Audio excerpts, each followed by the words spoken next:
Moi, je viens d'un territoire qui s'appelle la Bresse, enfin même la Haute-Bresse, en fait, donc un territoire très rural, très plat, du coup, tout au nord du département de l'Ain.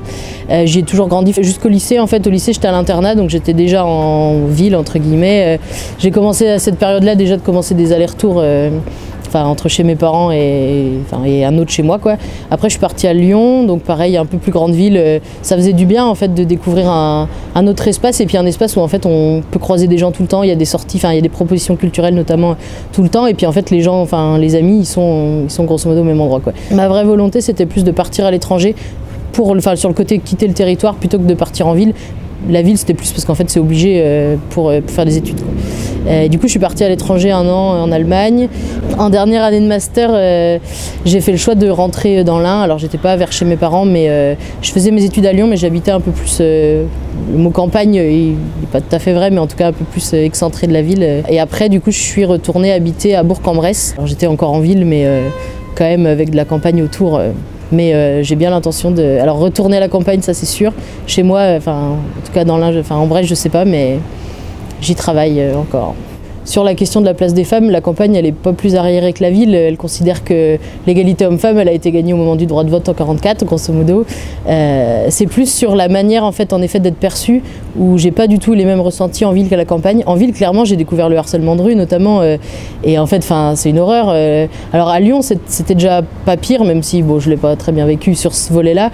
À Paris, je sors pas en jupe, quoi, clairement.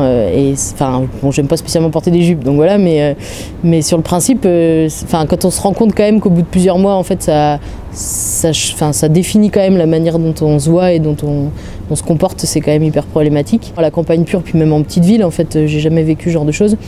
Mais c'est plus un sentiment dans les espaces où j'ai vécu, même dans les espaces familiaux, de comment en fait il y a beaucoup de blagues, de vieilles réactions, mais qui sont vieilles dans le sens vraiment historique, de choses.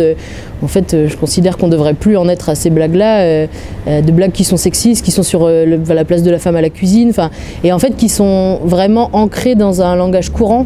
C'est vraiment un quotidien en fait, et je trouve que je l'ai pas mal vécu quand j'étais plus jeune parce que c'est en partant que je l'ai conscientisé, je pense, ce rapport-là. Et aujourd'hui, je le vis pas mal non plus. Mais du coup, c'est une difficulté de rentrer en lutte à la campagne sur cette question-là.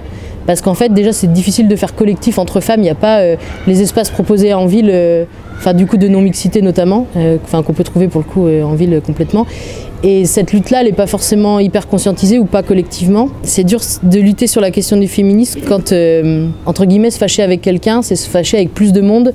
C'est pas quelque chose de on débat avec quelqu'un. Et moi, dans ma famille, c'est un peu ça la problématique, c'est en fait à quel point on apporte des éléments de lutte dans un contexte où en fait cette lutte, elle n'est pas forcément acceptée. Et puis les personnes, elles ont le droit de pas vouloir changer en fait. On est aussi, comment on peut remettre en question tout un truc. On pourrait le faire sur plein d'autres sujets. Et en fait, H24, ça serait fatigant, quoi. Et je comprends que du coup ça soit fatigant, mais du coup dans l'autre sens c'est compliqué. Moi je veux vivre dans un milieu où en fait ma lutte elle est acceptée. Moi j'aimerais bien qu'il n'y ait plus besoin de cette lutte là, mais où en tout cas j'ai l'espace pour exprimer ce que je veux exprimer et faire avancer les choses.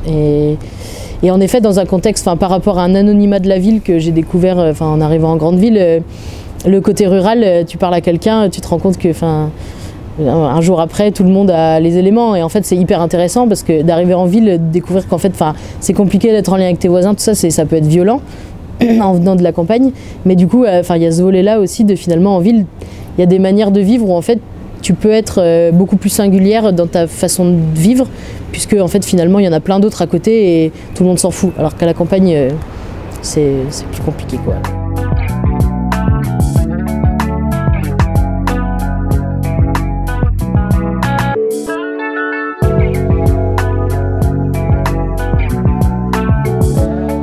Le rapport à mon corps, il se construit du coup par rapport à des collectifs. Moi, j'ai jamais été très à l'aise pour parler de rapport au corps, de sexualité, ce genre de choses.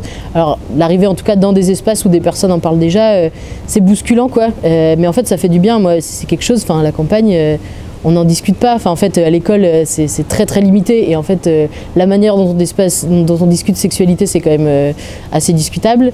En tout cas, c'est rapport procréation, clairement. Et pourtant, on avait des espaces de profs qui proposaient des espaces de discussion, mais il y a quand même un tabou qui reste. Enfin, dans ma famille, on n'en discute pas. Entre amis, enfin, bon, les amis à la campagne, ça fait un moment que je les ai perdus aussi, mais c'était pas un sujet de discussion. Et en effet, le fait de déménager, mais c'est aussi le fait de monter en études supérieures, où du coup, j'ai rencontré d'autres personnes où c'est facilement venu c'était des périodes aussi où on avait besoin de discuter de ça, de notre rapport au couple, à notre sexualité, ce genre de choses. Et en fait, ça m'a clairement ouvert la parole. Et c'était pas tant le fait que je racontais énormément ma vie, mais le fait d'entendre plein de récits de vie. J'avais eu l'impression d'avoir à la campagne finalement une vision de ce que pouvait être la vie sentimentale et affective. Je pense que ce qui a changé dans mon rapport au corps, je suis pas sûre que ça soit le fait d'être partie de la campagne, d'y être revenue, c'est plus le fait d'avoir rencontré d'autres personnes. Alors c'est lié au fait de déménager, mais le rapport à mon corps, il a évolué, mais c'est le fait de grandir et en effet, mais d'aller chercher des espaces pour en discuter, je pense, plus que des espaces qui sont arrivés à moi.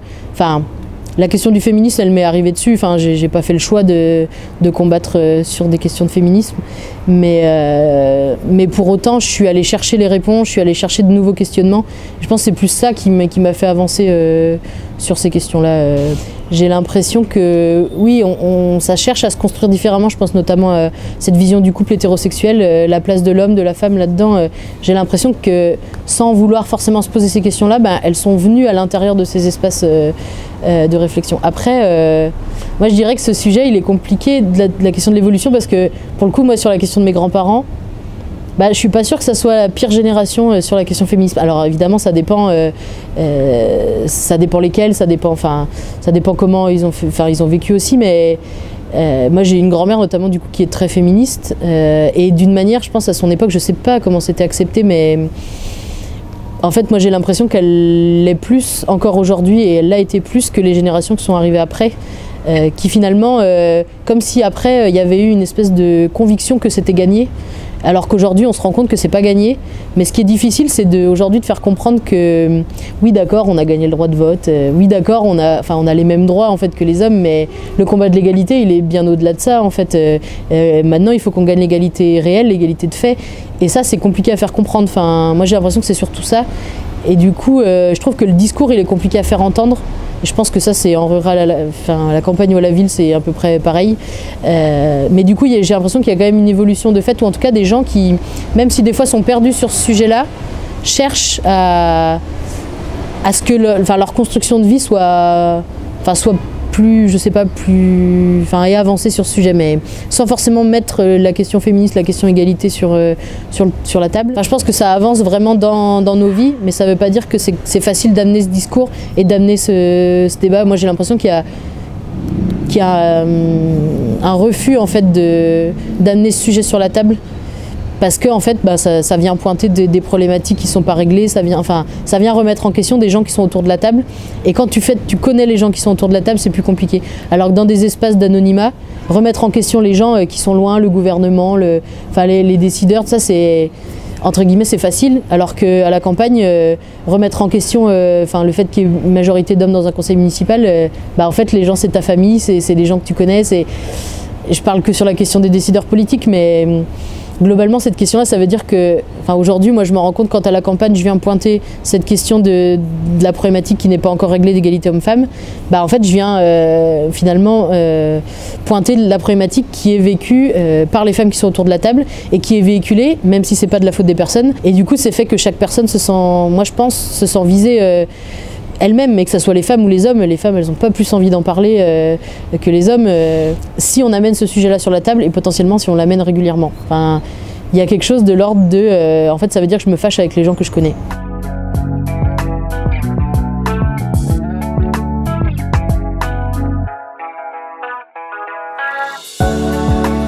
J'ai l'impression qu'il y a quelque chose de... Si moi je viens en parler...